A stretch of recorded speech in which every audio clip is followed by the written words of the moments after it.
Diving is a sport that's a lot like life itself. It has its ups, its downs, you fall, and you get back up. And being able to manage so many unpredictable twists and turns takes intense physical and mental concentration. Unless you're Ball State junior diver Jake Brehmer, then diving's just what you do. If you ask most divers, say they'll really focus and try and visualize their dive. I don't like doing that because if I focus on it, I kind of worry about it. So I just kind of try and go up there and not think about it. Jake is the fun teammate. When you come into practice, he always has a smile on his face, and he's just this unbelievably good diver. He's doing very well, and quite impressed with the progress he's made since that day.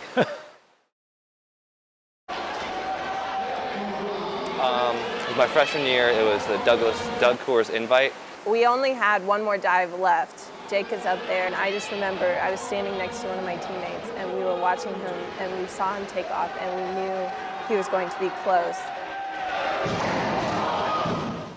All of a sudden, everybody kind of stopped, and all this commotion went over to the pool. Someone said, Jake hit the board. I didn't jump back enough. I just jumped straight up and flipped twice, and when I came around, I smashed my face, all my face on the board. Everyone was dead silent. The swimming stopped, everything stopped. No one knew what to do.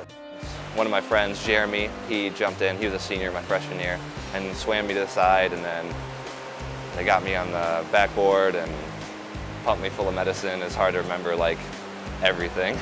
For weeks afterwards, I relived that same noise of him hitting the board, and it was just shock. This was by far the worst accident I've ever seen. Jake was rushed to the local Ball Memorial Hospital for 4 hours before being transferred to a hospital in nearby Indianapolis. I went and saw him at the hospital that night in the emergency room. To tell you the extent of his injury, I couldn't recognize him. It was then the extent of his injuries became clear. Jake had broken both cheekbones, his jaw, knocked out 3 teeth, and crushed his nose, breaking it in 4 places. He underwent surgeries to reconstruct his nose and insert metal plates in his cheekbones and jaw. I think the worst part was my jaw being wired shut because I could eat only liquids, and it's just so weird going to all liquids. You're never full. It's not even eating. I lost a lot of weight.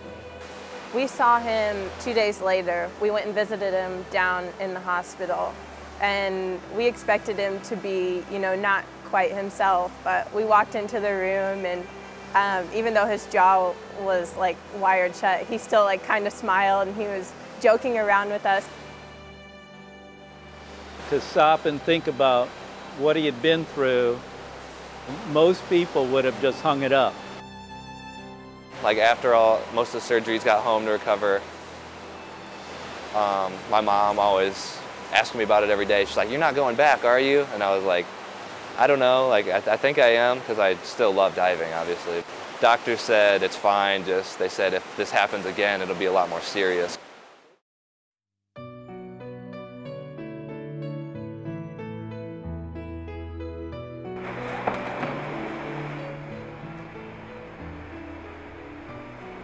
After I got my jaw unwired and all of that was done, I started with weight training again, in the weight room here, and then dry land training, which is trampoline, and then dry board, which is it's a diving board, but you land on a mat. Just really slowly, gradually working up to diving again.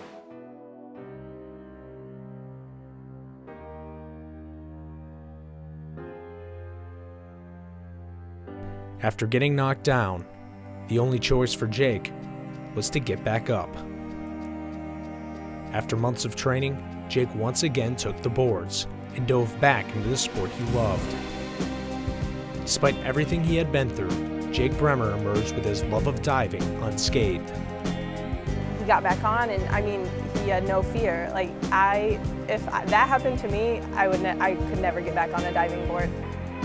Think about the conscious mind when you get up on the board, are you going to replay that injury in your head and prevent yourself from performing an adequate dive? It doesn't seem to bother him.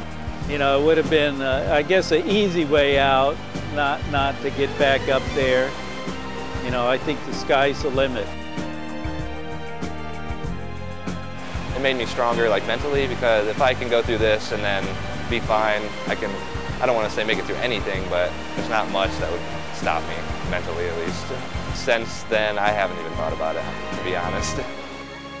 Even though he doesn't think about it, what Brehmer overcame took more mental strength than even the most difficult dive. After all, they say diving is all mental. For Ball State Sports Link, I'm Chris Renkel.